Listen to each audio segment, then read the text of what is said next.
Accessing library computer data. The world doesn't always adhere to logic. And sometimes when you're lost, you're found. Hey everybody, welcome back to the podcast. Hope you enjoyed the first two episodes of Star Trek Discovery. If you had, you probably come back and you want to hear what we are going to be thinking about. Context is for Kings, which is the third episode of the first season. In this episode, Michael Burnham finds herself aboard the USS Discovery, where she quickly realizes things are not as they seem, including the mysterious Captain Gabriel Lorca. Directed by Akiva Goldsman, story goes to Brian Fuller, Gretchen Berg, and Aaron Harberts. The screenplay goes to Gretchen Berg, Aaron Harberts, and Craig Sweeney. This aired on October 1st, 2017. And Clay, its context is for Kings. It's not cough drops are for Kings. But how are you doing otherwise?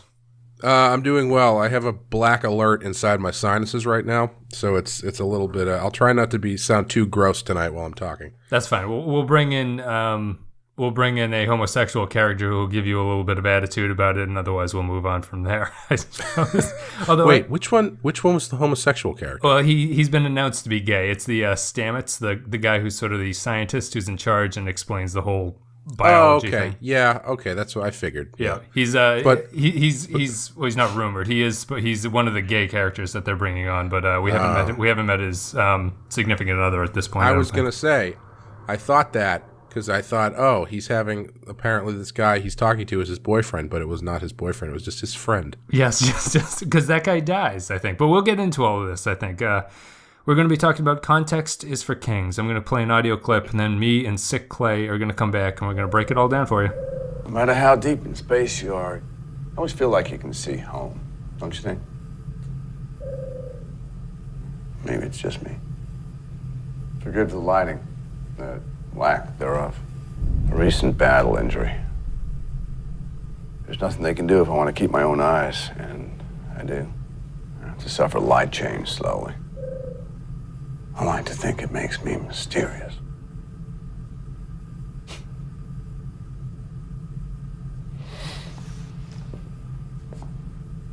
No?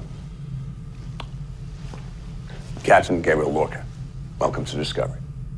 All right, Clay, so I want to get into the first part by saying recording the pilot for this one, I was a little bit nervous for some reason. It was a little bit of an unknown territory. We were both going into a show where neither of us knew what we were going to be talking about.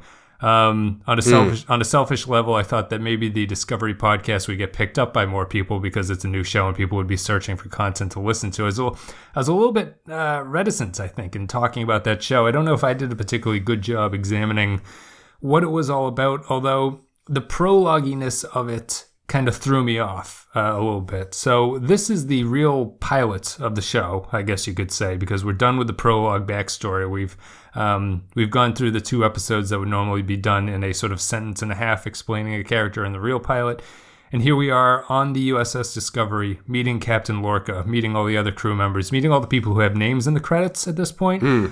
And so now we're kind of into the show, and I think that we're going to be able to talk about it. So my leadoff question for you is, where we both thought the prologue was a good couple episodes, and we thought it felt very Star Trek-y, and we thought it was appropriate, and we were interested to see where we should be.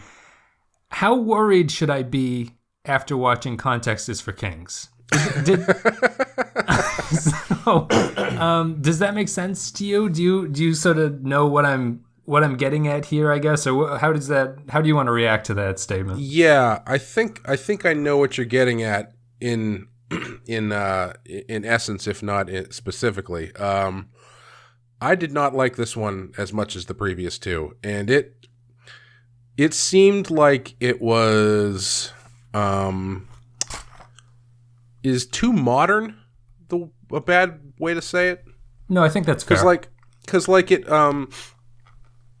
it kind of took a lot of the Star Trek stuff that, we kind of enjoyed about the first two and kind of threw it out the window in favor of making sure that every character seemed to have an ulterior motive, and there was no when they started making the captain really kind of like mysterious and ambiguous, I was kind of really turned off by that. Yeah. Yeah, I don't know. It's like they had, I liked it. What I did like about it was that there seemed to be, the structure of it seemed to be what I assumed it was going to be, which was following the main Klingon War storyline, but also but the actual meat of the story being sort of like an away mission or like a, something that's not directly just the next beat in that storyline. But aside from that, yeah, I don't know. It was, I don't think I like this one. No, I didn't. I didn't like this episode as much as the first two. And I think that on its face of being its own episode, I wasn't crazy about it. I think we're going to spend the whole series saying like, well, we'll see how this pans out in the future going forward. But as it stood, I thought that, like you said, it took a lot of what made the first two episodes feel like Star Trek, and it kind of replaced them with a lot of modern TV tropes that I don't really like in a lot of ways. Like the characters are like, so far, this is by far the most dysfunctional crew we've ever seen in Starfleet, right? Like people seem borderline incapable of doing their jobs in certain situations. And, Stamets's role, he's the scientist who's working on the sort of biological spore weapon or whatever it is that they're handling here, or transportation device. That's how they should have explained it in the show, because that's how I felt after they tried to explain it to me. I was like, what? You can biological transportation, and now you're like, I don't know. It's like the space internet, kind of? Sort of. Well, I mean, we'll get into that, I think, a little bit later. But the Stamets thing to me was weird, because the way that Stamets was talking to Lorca made it feel like that character should not be a part of Starfleet, right? Like, that's how the non-Starfleet people talk to each other. Yeah. And him being in uniform is kind of balanced out by the fact that Lorca, as a captain character, seems to be the most unregulated out of all the captains we've seen so far. Like, he's not one to sort of obey the rules. He has the line, "Context is for kings," because he's a character who believes that depending on the situation, your actions will change accordingly. Uh-huh. And so I think that's fine. But what did you think of what did you think of the crew interactions here, which I think is one of the bigger parts of the episode, showing how everyone is going to be reacting to each other, and to Michael, who's making her first appearance on the ship? I didn't really like them. That's really simplistic of me to say, but I mean, so yeah. As far as the crew goes, the one character I actually kind of did. Maybe I just have a type, but I like the security officer. Who I wouldn't be surprised if her last name was Yar, because she had said kind of a Tasha Yar thing about her, which of course I like. So she's the commander that meets them when they get on the ship. Yes, Okay. I just assumed she was the security officer. Is she not the security officer? I don't know. She carries herself that way. I don't actually. Well, whatever. Know. Yeah. Whoever she was, at first I was put off by her, because I don't know. The tough thing about this is I'm not sure where I'm supposed to leave my preconceived notions of what Star Trek is supposed to be like with this show. So when they first arrive to the ship and they're met by that character, she seemed like a very modern kind of hard-ass character, and I couldn't reconcile whether or not that felt out of place for Star Trek. And then I was thinking, well, does it matter? I mean, should I not just let this thing play out and see how it goes? Do I, it's a weird line to try and walk as someone who's trying to view and review this in the context of the whole series, the whole franchise, Yeah, and I think we're also sort of shooting ourselves in the foot, because we're reacting to this immediately. We just watched the episode on a Sunday night, and we're sitting down now to sort of talk about it. And I think that going forward, it might be something worth considering whether or not we need a night to sleep on these episodes. But I guess we can talk about that at the end of the podcast, or if people have any thoughts about it. But I mean, in more senses, that I felt like that failed me in the prologues, where there was a lot of stuff that I felt that I wanted to talk about, and I kind of missed it, and it was only on reflection of what we talked about that it was like, I kind of shouldn't have spent so much time talking about that. I should have talked about something else. Mm-hmm. Here, I feel like I feel like this episode is easier to discuss because it's a lot simpler in what's going on. And there's not really a lot of layered nuance here. But I'll start off by just saying that when you touch back on the characters, to me, this episode felt... I would be concerned that, going on all the internet rabble and chatter about people who are just sort of were angry about Discovery when the prologue 2 episodes came out, and they're saying this doesn't feel like Star Trek and everything. I really disagreed with that. I think this episode gives them fodder for that argument, that it's too drastic of a change in a lot of ways. And like you were saying, it's hard to see how far we should disconnect ourselves. It's like context is for kings, I suppose, in judging this episode, but... Well, I just feel that. Let me say this one thing before we go off. There's a Trek About, who's a podcast that has come on the show here. In their episode, in their discussion of the first 2 episodes, Eric on that show made a good point that he was kind of hoping for, with the serialization of this show, which is unique to a Star Trek series, that he was hoping it would be more of a Mad Men serialization than a Breaking Bad serialization. Mm-hmm. And if people are unfamiliar, Breaking Bad serialization it's a very plot-heavy show that, like, you have to see each episode to drive the next episode's action. And Mad Men is much more of, while there are arcs going on across the season and across the series and everything, each episode of Mad Men tends to act as a standalone episode that you can watch independently. Right. And I was kind of hoping Star Trek would go that route, and it seems that they're not doing that. They're going like a hard one storyline story so far, judging on the 3 episodes we've seen and the upcoming next week on Discovery stuff that you get at the end of it. Right. Do you have any thoughts about that? Do you think that weighs into the way that you're viewing it, or were you hoping for more of a standalone episode? Maybe not at this point, but in the next episode? Yeah. I think... So going back to the characters, and it kind of is all encompassed in what I'm going to say here. I think that Breaking Bad mentality is not suited for this show. Not because it can't be, but because if you think back to Breaking Bad, right?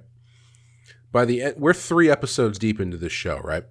By the 3rd episode of Breaking Bad, you know who Walter is, you know who Jesse is, you know who Walter's family is, and those characters are pretty well established right away. This show has not done that. I don't blame the prologue thing because it's tough, because I gave the prologue first 2 episodes a big pass because the focus was supposed to be on Michael, and I just assumed that, okay, they're not giving you anything for the crew because this is not that it's not the time for that stuff. That stuff, when she gets on her real ship, then you'll meet the crew and all that kind of shit.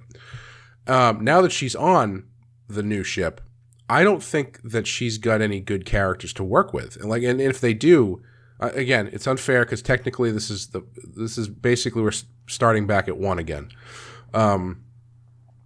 But none of those characters that they introduced as recurring characters on the show really, I don't know anything about them. There's nothing about them that really hooked me. I'd say Saru is the only exception, and we've met him before. He's the only one. Yeah. And there was one thing that they did that really made me my eyebrows go up because I hate it. I hate when they do this, and it's always a sign of lazy writing.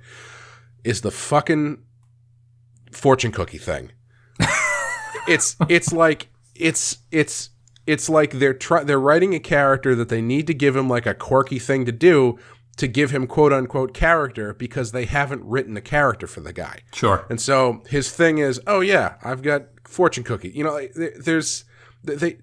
can spot that stuff a mile away, or I should say, you can spot that stuff all the time when they do it if you're looking for it. And like the captain's a really good example because I don't know, I didn't really get much from him in this. I think the performance is better than the character is at this point. Oh, 100%. Jason Isaacs is a great actor, but like doesn't really have much to do. He's just sort of like, I thought his delivery was good, and I thought he has the appropriate level of grandeur to be a Starfleet captain, I think. Yes, as opposed to Georgiou, we kind of had a problem with her being the captain. I think he fits the mold of what a and he seems to be highly regarded, right? Because he's given a lot of leeway, according to him, and what he's allowed to do. So he seems to be well regarded. He's that kind of thing. But yeah, sorry, go ahead, and didn't mean to interrupt. No, it's just I didn't really, I don't know, I didn't really get him. Maybe it just didn't stick. How did you feel? Like, do you feel a similar way? I don't know if I'm just not articulating it or something. No, to me, the problem with Lorca seemed that he's kind of a, like, I'm not saying they're 100% analogy, but he reminds me of the Bane performance in Dark Knight, where the performance overshadows. I don't understand any of the motivation that's going on, and a lot of that is because we've only spent 40 minutes with Lorca to this point.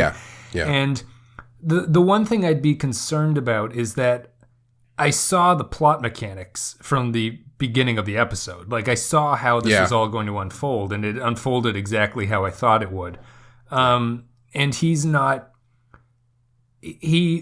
To me, the episode wandered this really bad Trek line of, we've mentioned this before, where characters in a show like this have information and just no one wants to say the information for no good reason to explain what's going on.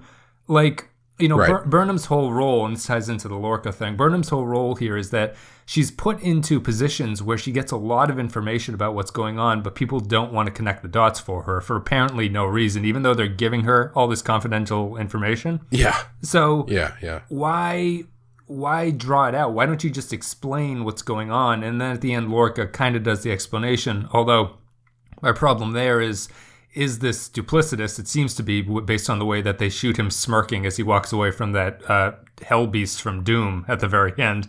Yeah.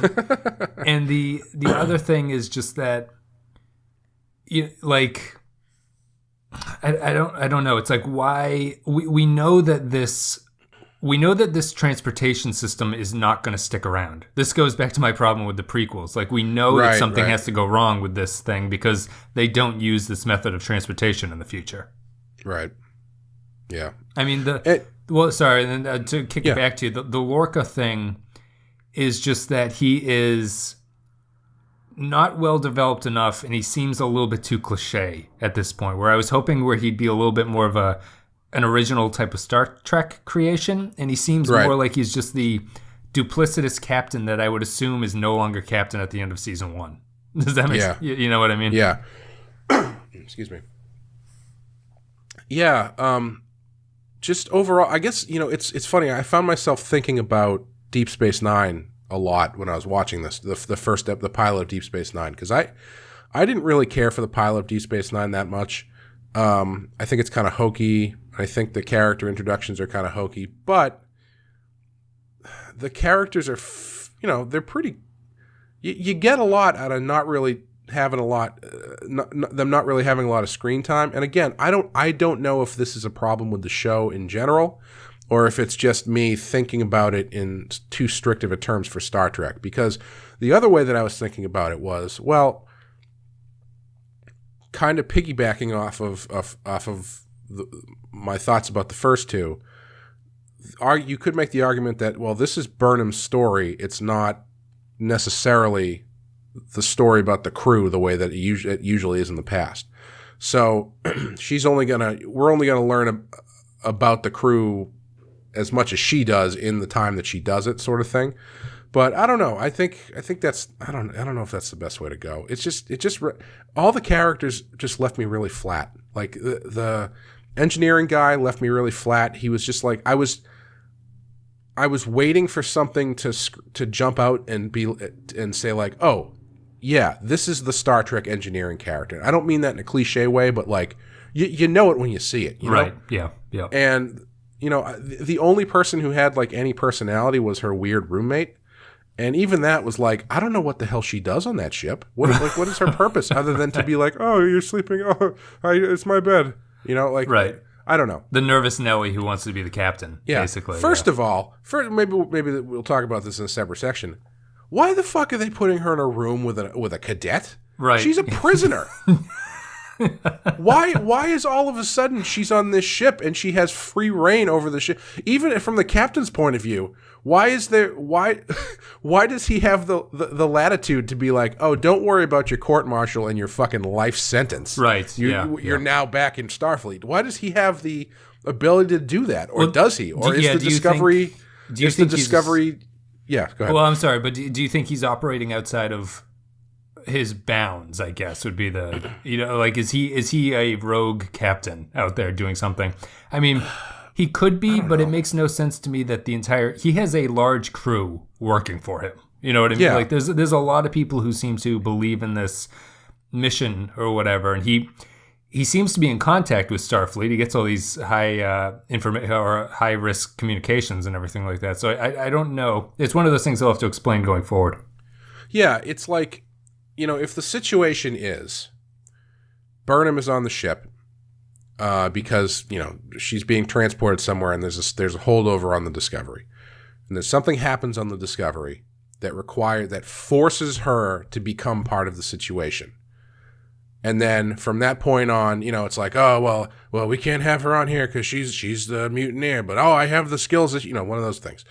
And then from that point on, it's like this uneasy relationship with her on the ship out of necessity. I didn't get anything from anything of that, like, in this, other than the fact that the captain just wants her on the ship. Yeah. Like, I don't even know. He keeps talking about her like she's got some special ability.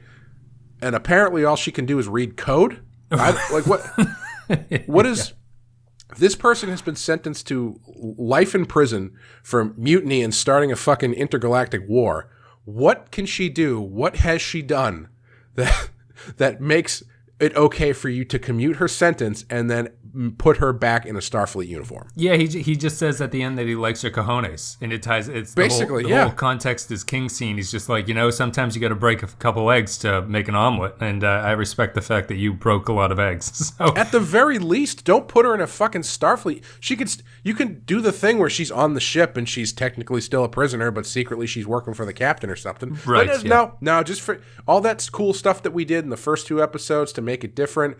Just forget that we did that. We're going to put her in the suit, and it's just going to be like another Star Trek show, except for the fact that she's kind of dark because she has a weird backstory. Yeah. I don't know why this triggered the memory in it, why this triggered the thought into me, but why do they're all wearing blue uniforms, right? Is it just the trim that's different on their? I think that the color of the uniforms makes it difficult for me to distinguish the characters, at least this early going.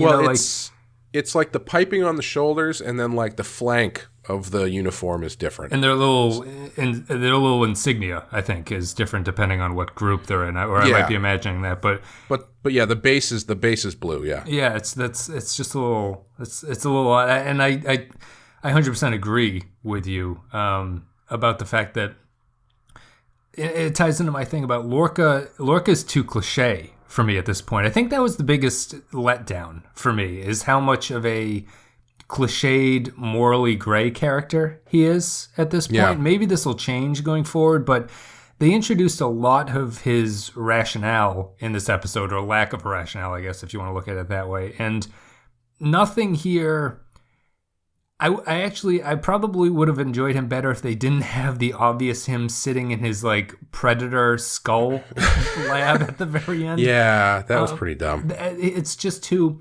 Is there any way that this character is not up to something duplicitous and evil? You know what I mean? Like, is there any way that this character is doing a good job or something for the good that we're just not seeing, or do you think that's extremely unlikely at this point? No, I think honestly that is probably the case. I don't think that it's going to come out that he's doing anything duplicitous, if I had to take a guess.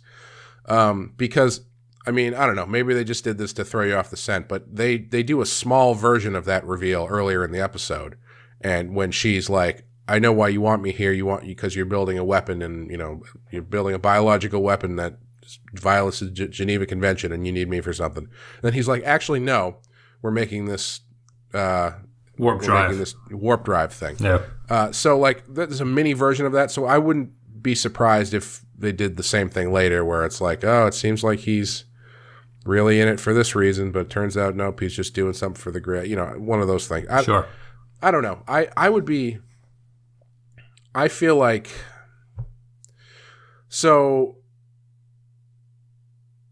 that would be a bridge too far for me. Sorry, what would be a bridge too far? Making him some sort of duplicitous villain character. Okay. I don't know. Damn it! I wish I hadn't looked at so many other opinions of the show, because now I have it in my head this idea of what I want Star Trek to look like, and I really don't want to think about it that way. But I don't. If I'm thinking about it, if I'm thinking about the show as the point of view of what I want from a Star Trek show, I think having your main character be a mutineer who starts a galactic war inadvertently is a step out of the box enough that if you just went another step further and had the main captain of the ship be a straight up bad guy or whatever, I don't know. That just seems like it's a big, what are we even doing here then? Right. It's just like any other show. Yeah.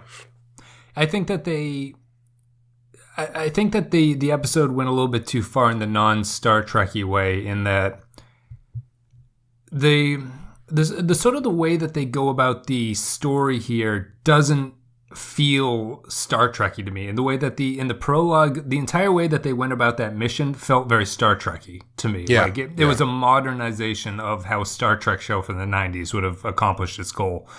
Here, down to the biggest takeaway is that the away mission is bizarre that they go on.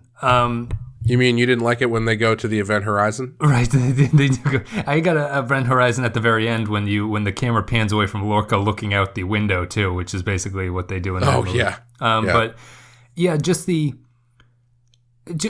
oddness of it felt like a Silent Hill or Dead Space, the video game Dead Space, where it's like you're hunting these fast-moving things. No one seems particularly perturbed when those fast-moving things show up, even though they don't seem to be expecting them. Yeah. And then you have a bunch of Klingons, and one Klingon walks in and whispers and then dies in some sort of bizarre horror show type thing.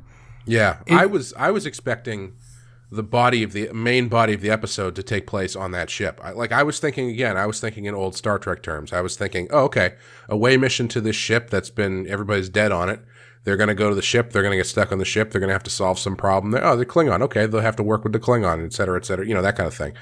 But no, it was just, can you tell me what they got there while they were there? Because they went through this whole sequence where they're getting chased down by that fucking thing, and then she goes into the Jeffries tube and starts quoting Lewis Carroll for some reason. Right. And then they get back to the ship, and I was like, okay, why did we do that? What did they bring back with them?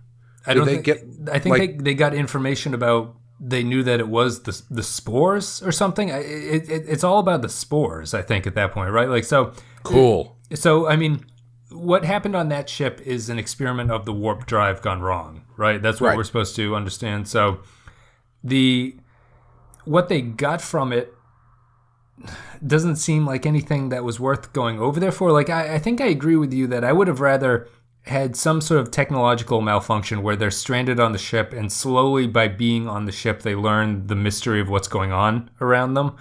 Yeah, and you can that way you would have Burnham interacting with the crew members in a more substantial way. Yeah, and you get to know the characters as well as as she gets to know the characters, etc. Yeah, I just think that it was poorly poorly thought out, I think. Yeah, that what I just described as far as being stuck on the ship, that's a pretty cliche plot line, and I'm not saying that I wish they were doing something more cliche, but it's like, if you look at what they did do, I don't know why they did it. Right. I don't know what. There was a lot in this episode that didn't really. I don't know. This episode has left me confused, I think. I don't know.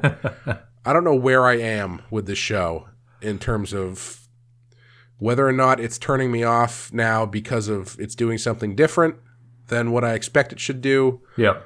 Or if it's just straight up not good, or this episode was just straight up not good. I'm kind of at a loss. I think that let me know if you disagree with my take on it. To me, the episode overall felt like a move away from a lot of the Star Trek-y aspects into a modern TV show that is too cliche to last. If this is what the show is going forward, I don't think it's interesting enough to really be worth continuing with.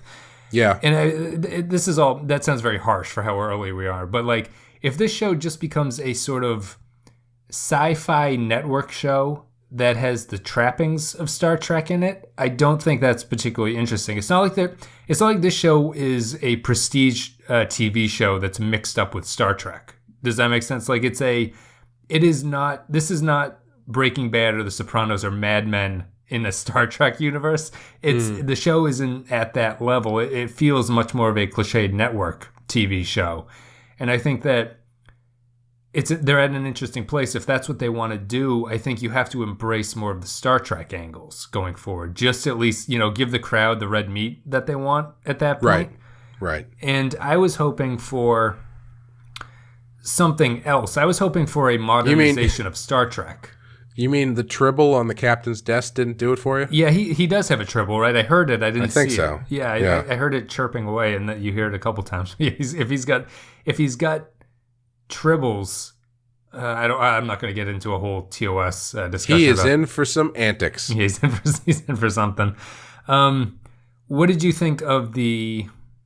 Let's see here. I guess we should talk about we can talk about the little the alien that they get away from the away mission, I guess, first. So I called it the Doom monster because it looks a lot like the monsters in the Doom from like 2010 or whatever that video game came out. But it reminded me heavily of Force Awakens, that scene. Yep, I was thinking the same thing. Yeah, and then he's got it at the end in a cage. And apparently no one else on the crew except for that security officer knows that it's in there. Where do you think this goes from here? Is he developing a biological weapon, if you had to guess at this point? I can tell you the answer that is more concerning to me. Sure. Is that I don't care. Sure. The monster thing on the ship, whatever. I didn't care about it. And then at the end, yeah, sure, why not? Yeah, I guess that's a way to show that he's up to something. But like, who cares? Like, what?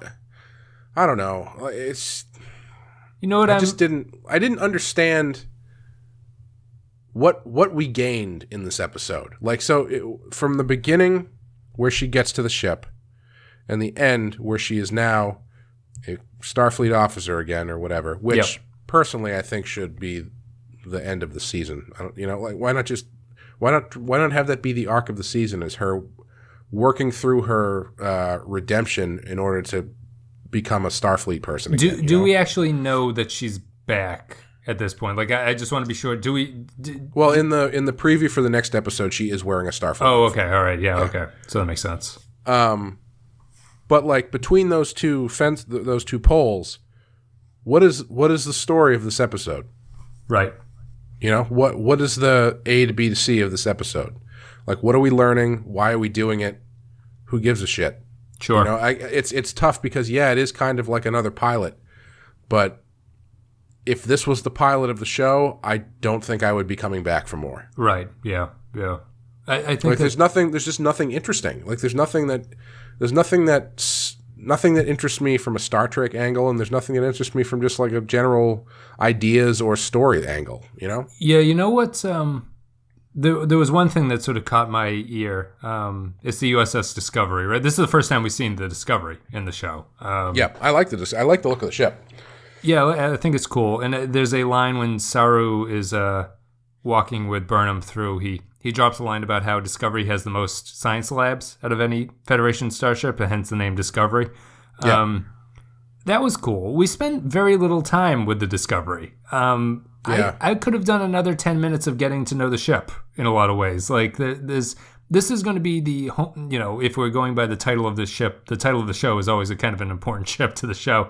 We're going to be spending a lot of time in Discovery, and we didn't get a we didn't get a sort of TNG encounter at Farpoint where, they even waste far too long getting to know what the ship can do and stuff like that. They really didn't do anything to explain what the Discovery can do other than a throwaway line about it has a lot of science labs and some of the doors are guarded with guys with guns.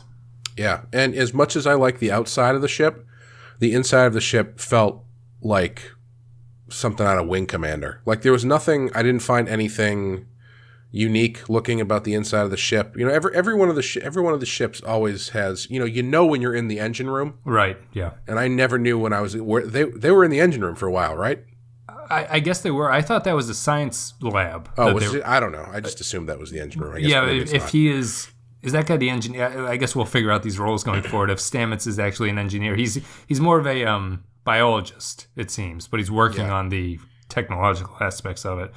But yeah, just in general though, like the interior of I didn't mind the hallway, like that one hallway shot that they do where she's talking to Saru. Is that his name? Yeah, Saru. I think that was fun.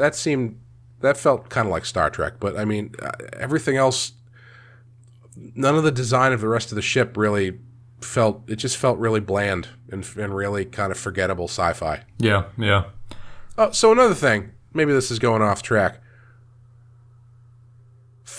Why do they get to have lunch in the cafeteria? You've got a ship full. You got 5 or 4 convicts, and you just bring them to the cafeteria and let them have lunch. Yeah. And then when it's clear that 3 of them are going to try and beat up the other one, yep, you just go, let's just see what happens here. And then, but on the other hand, from the convict's point of view, is there a stupider move than trying to jump the 4th convict in a room filled entirely with Starfleet officers? Well, clearly packing heat, a couple of them, but they stand up and sort of grab at their holsters and stuff. Yeah, I didn't. That sort of. I think that scene is a good example of what went wrong with the episode for me. It felt like this sort of scene that is totally meaningless and is only advancing the plot in a lot of ways, which is it though? Well, what do you learn? She knows Vulcan Kung Fu, which is apparently a thing. Well, advancing the plot as opposed to advancing the story, I guess, would be the distinction. Like her getting into that fight causes the next scene to happen. I see. Yep. It doesn't teach you anything about her, I guess, other than the fact that she knows Vulcan Kung Fu, and apparently Vulcan Kung Fu is sort of mocked in the universe. I guess no one particularly likes it. But yeah, that's that kind of a scene. I actually thought that the scene where they're transporting the convicts felt very non-Star Trek-y to me. Yeah, I felt that too. I couldn't put my finger on why, but yeah. It came down to even just the... I'm not sure. I sound negative, but I don't really like the warp effect that they're showing us. Like, this is how things look when you're at warp, kind of. That cloudy, glowy stuff that's going on. And while I did like the... this new alien species that's basically like a sort of aphids for electricity. They'll just sort of latch onto your ship. That seems Star Trek-y to me. But yeah, something about that just didn't ring true to me. And then it tied into the whole convict scene. And I guess the other convicts are gone at this point. I don't know why they came onto the Discovery at all, but now they're gone. Yeah. And going back to the actual Discovery itself, they go out of their way to talk about how much of a science ship it is. And... I was thinking, okay, that's interesting. Sure, yeah, science ship. That's it's very Star Trek-y kind of thing. We know that it becomes a warship in the next episode. Yeah, and then in the preview for the next thing, it's like, we are no longer a science ship. We are now a warship. And I was like, what the fuck, man? Like, I was in this show's corner after the first 2 episodes, defending it from the people who were criticizing exactly that kind of stuff. I saw a lot of stuff about people being, upset that it was all about war now and Star Trek's not about war and all that kind of stuff. Which I totally disagree in context of the first 2 episodes. Yeah, me too. I can understand why that might rub people the wrong way on first glance, but I mean, I didn't think that was a deal breaker. But I mean, now that it's like, I don't know. It's tough. What would we have done 30 years ago this year if we were doing this for Star Trek The Next Generation? Would we be talking about it the same way? as we did when we covered TNG a couple years ago? No, because I feel... Or would we be talking about it the way we're talking about this show? You mean if we were new to when Encounter at Farpoint came out, what would we have thought? Yeah. I think that the Encounter at Farpoint criticism when it came out was, as in my opinion, as dishonest as the criticism of the Discovery prologues were. It's not it's not a truthful, like, if the most criticism I think that you could have leveled at it was, this was not a very good episode, and it also feels very derivative of the TOS series in a lot of ways. Like that would be a fair sort of criticism of TNG. But to me, TNG's Encounter at Farpoint was clear in the story it set out to do. And it was a bad story, but at least they told that story and then they moved forward with it. Yeah. Here, I feel like we've spent 3 episodes. 2 of them were pretty good, but we're sort of treading water in a frustrating way that I wish that, at the same time I wish the story would move forward, I also want more of the standalone-ness. Like, I need to...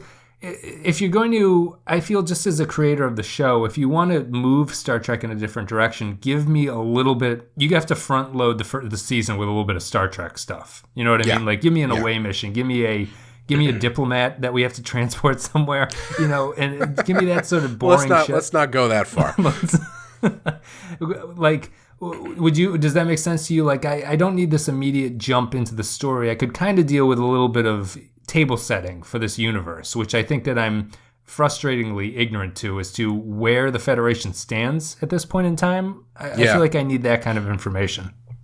No, I would agree. Because, I don't know where the ship is, where the Discovery is. Like, what are they doing there? Why are they there? Are they in a dangerous place? Yeah, I mean, are they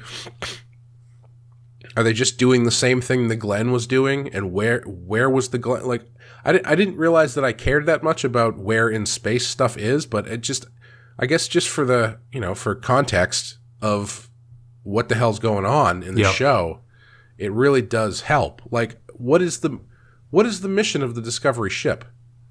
Right. Yeah. I mean, like, even... That's something Lorca should have said in his first monologue, right? Yeah, there's even just like a casual throwaway exposition line, because again, there's a lot of exposition in this fucking episode. I'll tell you that much. They still haven't. It felt very much like a pilot. It felt very much like a pilot again, in that there was multiple characters who were like, "Listen, I don't know all these different languages and have understanding of all this technology just so I can sit here and not tell you that the problem is that when I was a child, my father didn't tell me I could be a Starfleet, so that's why I worked really hard to become a Starfleet officer so I could sit here and solve this problem." All right, we get it. You're a hard ass with daddy issues. Yes. Like, there was a little bit of that stuff. But yeah, there was no exposition in terms of the stuff that mattered. Right. Like you said, Lorca could have had one paragraph of dialogue that just kind of gave you an idea of what the Discovery was, as far as like its mission, where it was in space, and what the next thing it was going to be doing was. Right. Yeah. Yeah. No, I 100% agree with that. I think we need a little bit of table setting in this show at this point, because I'm equally lost about where things stand. And we also didn't get any Klingons in this episode, which I was a little bit disappointed. Well, there was one. Oh, right. Yeah, there's in the dead body. Or like, the dead pile. or 3 to 5 if you count the dead ones. Yeah, so I mean... Like, what the fuck? Who cares? How... That monster thing, right? Can you think of any possible way, and maybe this will surprise me, maybe I'll be eating crow later. Yeah, we could be. Can you think of any possible way that anything they're going to do with that monster is going to be at all satisfying? No.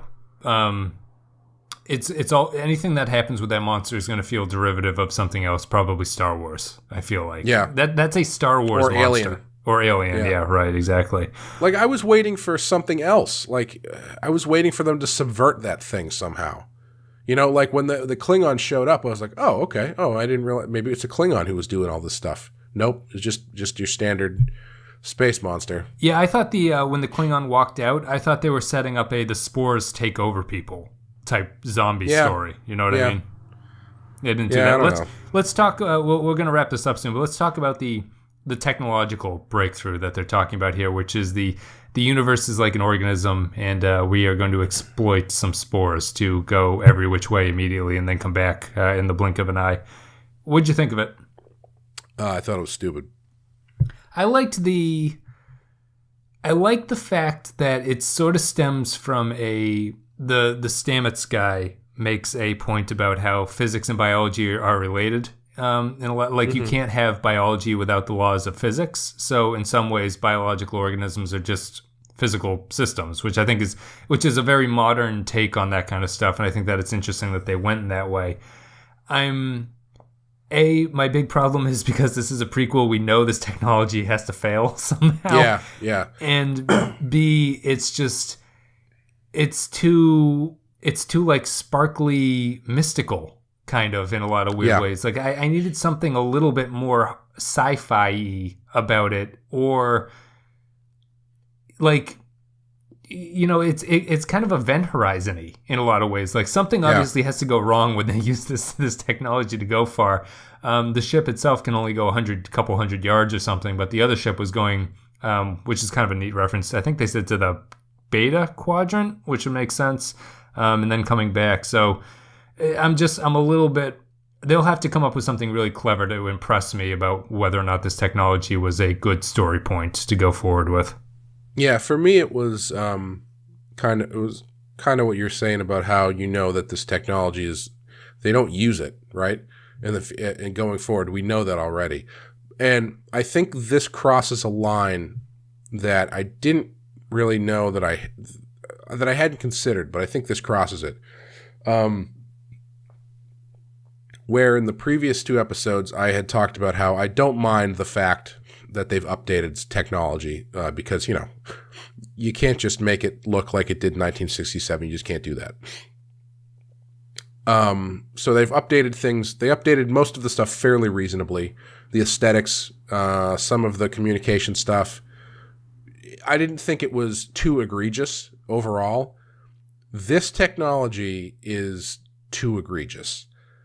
Again, I don't know if that's me being a Star Trek, looking at it from just like where it takes place in Star Trek, or as just a story point. Because I mean, I guess you could make the argument that if you were watching this show in a vacuum, this plot point is not out of bounds for Star Trek. Like that thing seems like something Star Trek would do. Yeah, but I don't know. It seems to be a larger, long form story point, and I think it's egregiously out of bounds for the technology that they should have. Yes, I think I would. This is maybe too like nerdy of a thing, but I think it does have story implications. Where if this was a series set after, if this was the last or like latest Star Trek series, like it took place after all the other series, I might be willing to be okay with this technology. Yeah, I was thinking the exact same thing. Yeah. But it's just.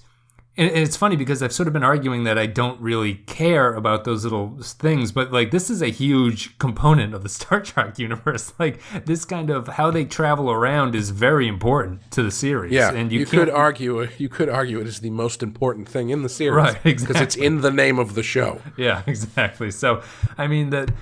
Them moving around and using this technology, which we never see again, is just it was my biggest fear going into the prequels, and I hope they come out of it in some kind of clever way instead of just like, you know, Lorca saying, "Well, Jesus, we opened Pandora's box back there. Good thing we closed it. We'll never open that again." Unless they go to the future, sure, and all of a sudden, TNG crowd with all their mirror universe. Goatees show up. I'm down. If they do that, I'm cool. He might save it. All right. Well, I'm not looking forward to that. What I am looking forward to is when the show starts at Death Spiral, when all that stuff starts coming out at once. Yes. Where it's like you start getting TNG stuff, and then Walter Koenig's still alive. Let's bring him back for some reason. Lorca is just browsing William Shatner's Twitter feed for some reason in his ready room. Yeah. If you guys don't follow them, they Shatner and Jason Isaacs have a very funny, friendly banter going about their role, sort of a mock rivalry. It's kind of funny to follow both of them. But I heard Shatner's Twitter feed's gotten kind of dark lately. I don't understand his Twitter feed. I don't understand 90% of the stuff he tweets about. He tweets a lot about Outlander for some reason, and as far as I can tell, he's not Cool. involved in it. So I don't really understand why he's tweeting about it so much. Yeah, must be a fan. Yeah, I read something. I read something recently that his Twitter feed has gotten really right wing lately. No, it's gotten he does not deal kindly with social justice folks. I see. The people who sort of bother him about that, he really kicks back at them, and he doesn't ignore a lot of it. That's kind of the way to go about it. I wouldn't call him right wing. I would just call him he's not willing to take the high road and sort of ignor it, I guess would be the way to describe it. Okay. Yeah. But he's also 90 years old, so he can do whatever the fuck he wants to do at this point. Yeah, he's earned it at this point, I guess. So we're going to wrap it up there. Let's play an audio clip, and then me and Clay will come back and sort of wrap this thing up. I thought you were on a prison shuttle. I'm still here. Hope you don't mind. I'm glad. Here's a thing most people don't know about me. I'm gonna be a captain someday. The thing is that there are still some things I need to learn. And I know that you were one of the most highly regarded first officers in Starfleet, and I have read everything there is on Giorgio. Captain Giorgio. Of course, I'm sorry, I didn't mean to. It's okay.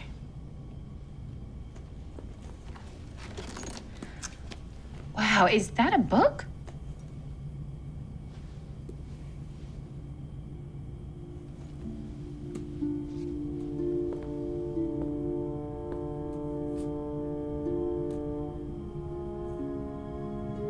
When I was a kid, after my parents were killed, my foster mother on Vulcan used to read it to me and her son. She and I were the only humans in the house. It's how I learned that the real world doesn't always adhere to logic. Sometimes down is up. Sometimes up is down. Sometimes when you're lost, you're found.